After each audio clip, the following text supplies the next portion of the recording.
Hello traders, dans cette partie, nous allons voir la stratégie. Nous allons parler de la stratégie ZSA, qui est une stratégie conçue par moi-même, bien sûr au fil de l'expérience et grâce à des milliers d'essais, erreurs et finalement, j'ai pu aboutir à quelque chose de tellement puissant, tellement solide, ce qui m'a permis de mettre en place 3 modèles d'entrée qui vont vous permettre, vous aussi, de choper des entrées sniper, des entrées au tout début du move.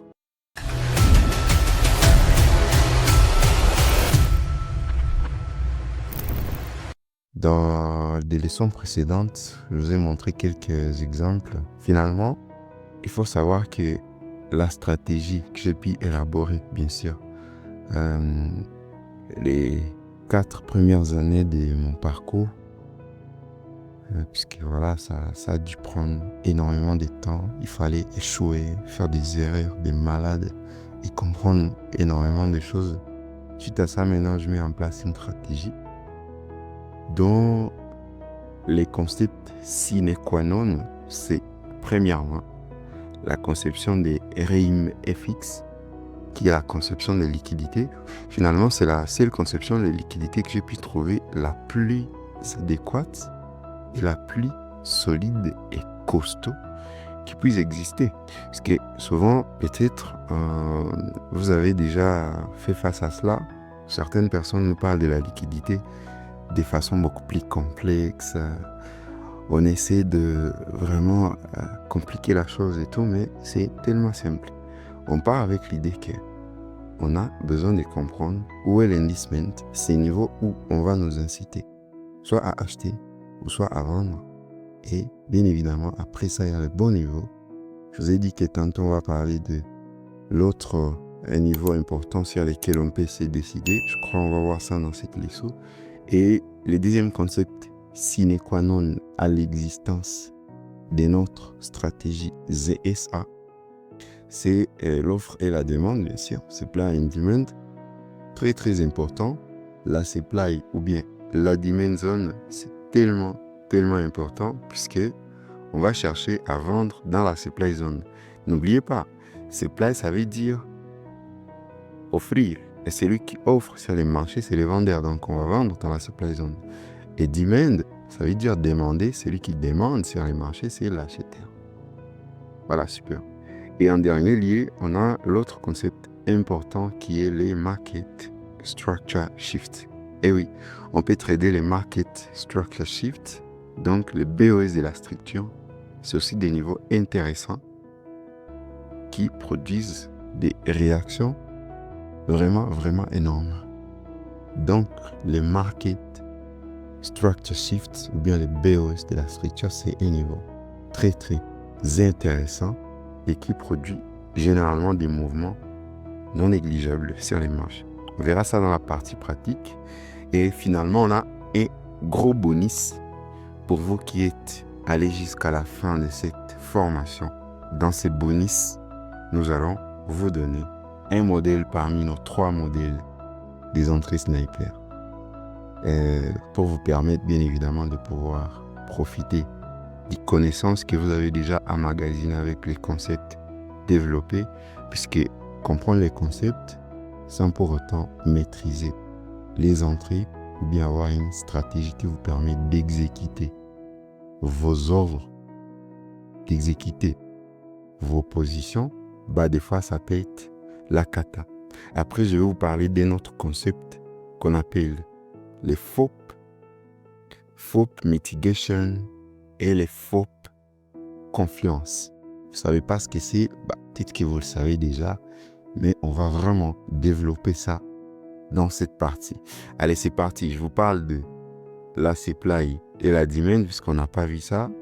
Finalement, on a déjà parlé de la conception des leads, Liquidity Inducement Theorem, qui est ce concept-là développé par RIMFX au sein de son académie qu'il a appelé LEAD.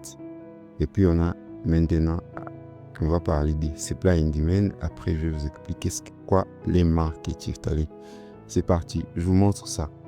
Théoriquement, après on va aller pratiquer tout ça. On va revenir sur des leçons qu'on avait précédemment et qu'on n'a pas pratiquées, comme par exemple la structure du marché, la Wyckoff schématique. Je sais que c'est des notions qui vous tiennent tellement à cœur. Et ne vous inquiétez pas, dans cette leçon, on va pratiquer tout ça. Et la prochaine leçon, c'est dans cette leçon-là où on va parler de la stratégie et où je vais vous donner les restants du bonus, qui est le concept des FOP. Vous allez tout découvrir dans la prochaine leçon. Allez, pour cette leçon, on va avancer et on va parler de supply and demand pour commencer. C'est déjà, regardez, la raison pour laquelle on va parler de supply et on va parler de demand, c'est tout simplement parce que il fallait faire la différence entre les blocs institutionnels. Parce qu'avant, on a dit que, ok, si en bas, on a la bougie des sell et la bougie des buy, ok, ces deux bougies-là, c'est notre bloc institutionnel. En haut, c'est la même chose. Bougie des buy et bougie des sell, ok, c'était bougie des sell, bougie des buy en bas, super. Tous ces dés-là, on les a appelés les blocs institutionnels. Mais il faut bien qu'on fasse la différence. Exactement comme on a fait pour la Wyckoff schématique. Puisqu'en haut, on a dit que le marché, lorsqu'il consolide, il est en haut. Le marché est monté, il est en haut, il consolide. On va parler des distributions. N'oubliez pas précédemment, lorsqu'on avait parlé de l'AMD pattern, en haut, on avait parlé des AMD, en bas, on avait parlé des AMD. Et on vient parler de la Wyckoff. Ça clarifie tout ça. Et c'est la même chose qu'on va faire avec la notion de supply and demand. Ça a tout à voir avec les blocs institutionnels. Ok? Mais on va apporter cette petite différence afin de rendre beaucoup plus costaud, beaucoup plus pro cette notion. Alors, c'est simple. Supply, en soi, ça veut dire offrir. Ok? Et ça devient beaucoup plus simple lorsqu'on parle de demand. Parce que on le comprend très bien, demand, ça veut dire demander, toujours. Alors, s'il peut vous arriver des fois de faire la confusion entre supply et demand, dites-vous tout simplement que, ok, très bien, j'ai compris, demand c'est quoi? Demand, ça veut dire demander, et puis, ça suffit. Maintenant, vous savez que le reste, c'est offrir. On demande ou bien on offre sur les marchés. Ce sont là les deux possibilités. Soit tu es là pour demander, soit tu es là pour offrir. Et quand tu offres sur les marchés, ça veut dire que tu es le vendeur. Et quand tu demandes sur les marchés, ça veut dire que tu es l'acheteur. Donc, comprenez très bien que lorsqu'on offre sur les marchés, ça veut dire qu'on est vendeur. Et lorsqu'on demande, ça veut dire qu'on est acheteur. Ce qui veut dire que dans la demand zone, on va acheter. Ok? Parce que c'est pour les acheteurs, c'est là qui demandent. C'est les acheteurs. Et dans la supply zone, on va vendre. Ceux qui vendent, c'est les suppliers. Ok? Voilà. Alors, la supply zone, c'est quoi? La demand zone, c'est quoi? Tout simplement, la supply zone, c'est les blocs institutionnels en haut.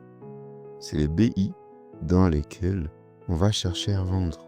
Et la demand zone, c'est ces blocs institutionnels dans lesquels on va acheter, dans lesquels on va chercher les achats. Aussi simple que ça. Alors, suite à ça, je vais vous montrer quelques cas pratiques, des exemples. Je vais plus faire des dessins, vous avez déjà tout compris. Et puis, voilà, on va avancer. Mais avant cela, avant de partir devant les graphiques, laisse-moi vous parler maintenant de la notion des market structure shifts. Et je vais vous montrer concrètement comment ça fonctionne. Et vous allez voir que c'est un niveau très puissant, très pertinent. Alors, on a compris c'est quoi la supply zone. C'est les blocs institutionnels en haut dans lesquels on va vendre, puisque ce qui supply, c'est les vendeurs. Dans la supply zone, on va vendre. Et la demand zone, c'est les blocs institutionnels en bas, puisque dans la demand zone, on va acheter, et ainsi de suite. Alors, le market structure shift. Si on veut, on peut même l'appeler les BOS. Mais c'est plus sexy lorsqu'on parle de market structure shift. Parce que, regardez, ce qui se passe généralement, c'est que vous représentez une structure quelconque. Admettons qu'on était dans une structure haussière comme ça. Dans la liquidité, paf, regardez. Ok? La tendance qui était haussière, elle était nickel. Sans problème. À chaque fois, les marchés faisaient des low high. N'oublie pas, si on a un low, si on a un low, si on a un low, si on a un low, mais selon ils sont comment? Ils sont de plus en plus hauts. Donc c'est des low high. Ok, super. Chaque fois c'était des low high, sans problème. Sans problème.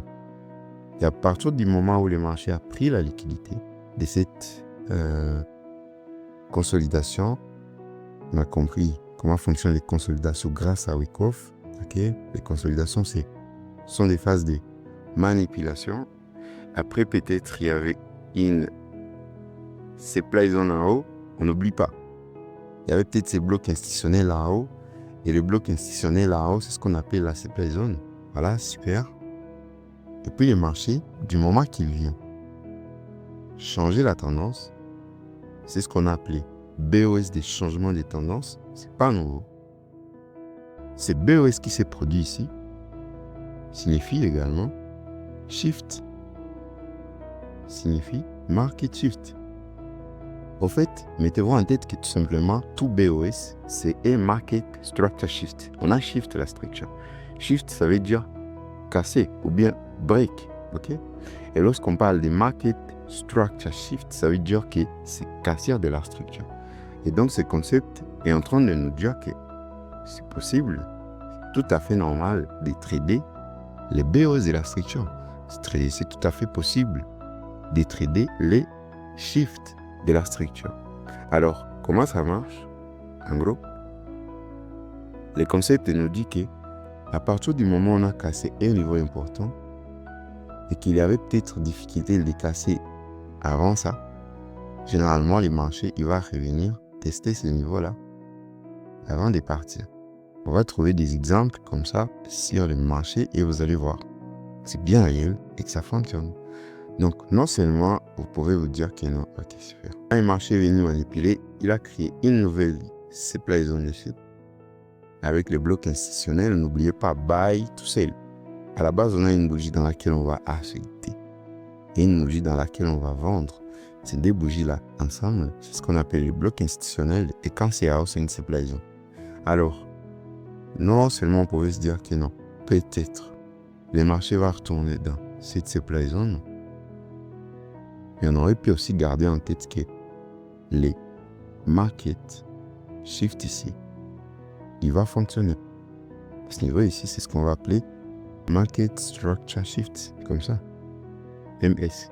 C'est possible de trader les shifts ou la cassure de la structure. Même chose ici.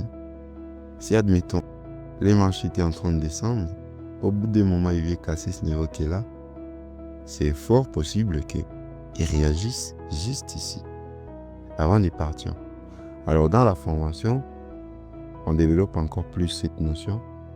Je vous explique comment et pourquoi le marché revient là-bas, quelles sont les raisons possibles qui font à ce que les marchés reviennent sur ces niveaux.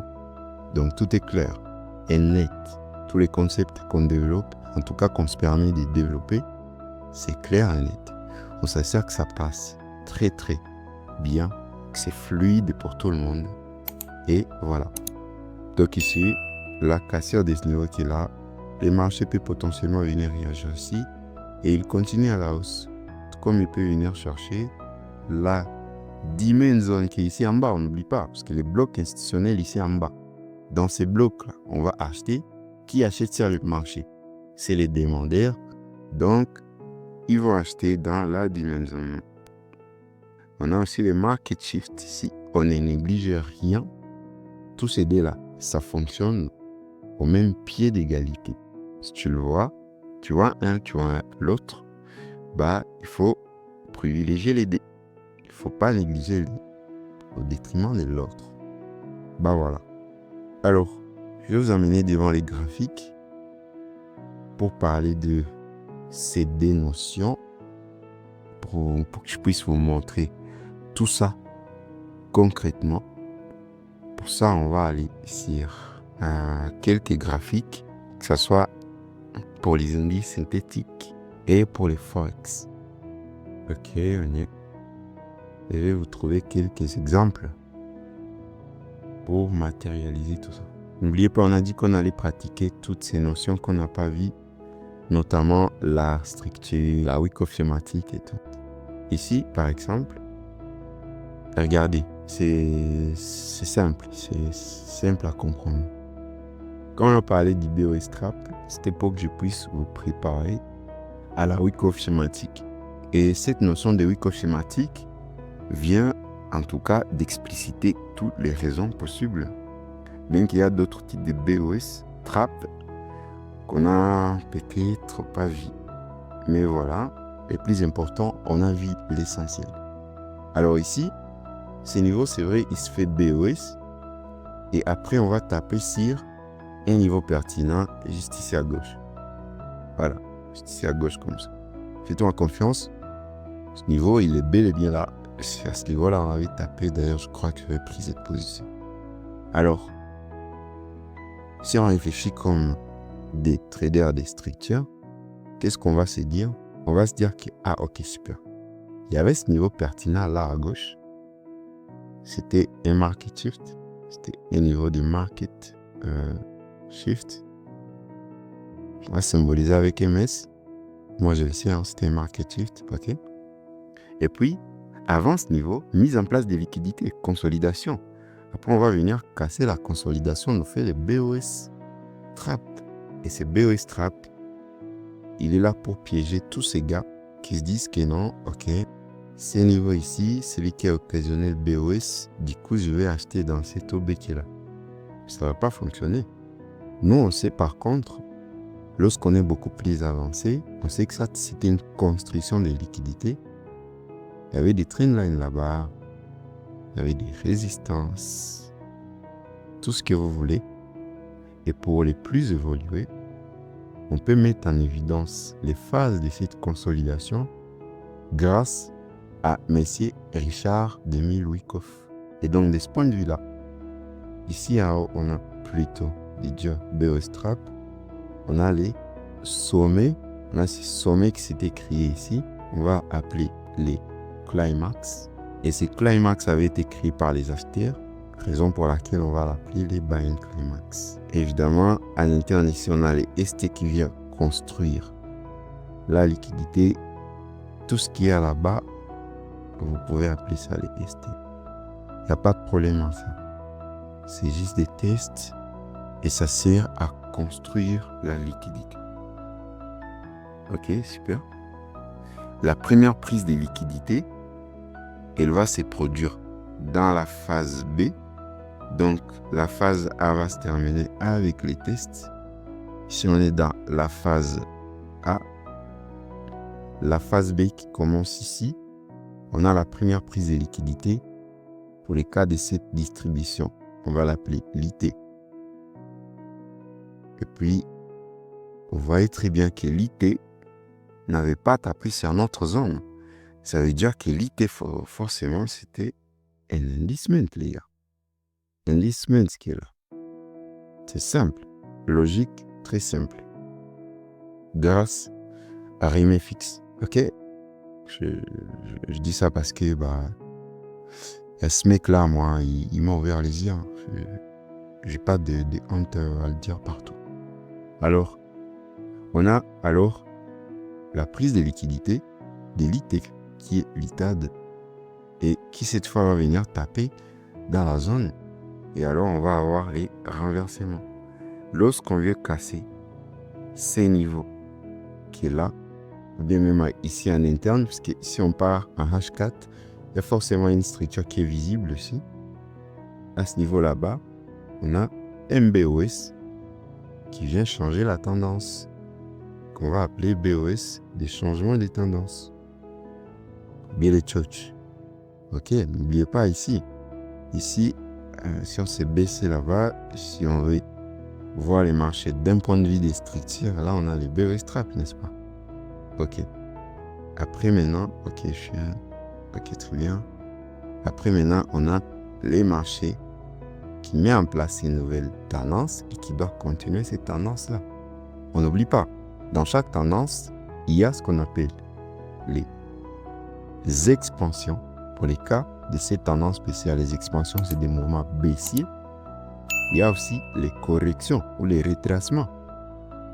Autrement, les expansions, on appelle les impulsions. Ok, très bien. Alors, du moment qu'on a impulsé, qu'on a fait l'expansion, après, potentiellement, on va avoir la correction ou les retracements. Et regardez là où ces retracements étaient venus s'appuyer. Précisément sur ces market structure shift. On a notre supply zone ici en haut qui est ces blocs institutionnels. Notez, super. Le bloc institutionnel qui est constitué par la bougie des buy et la bougie des sell. Puisqu'on sait que les market structure shift, c'est aussi important, il est non négligeable, c'est tout à fait normal qu'on attende les marchés là-bas aussi. Et ce qu'on voit très bien, c'est que ces niveaux-là avaient réagi même deux fois.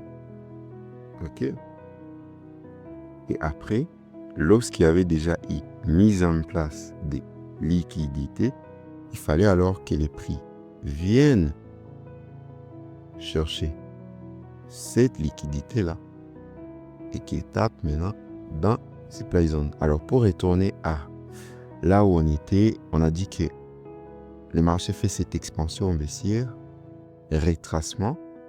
Regardez, le retracement, il a commencé ici.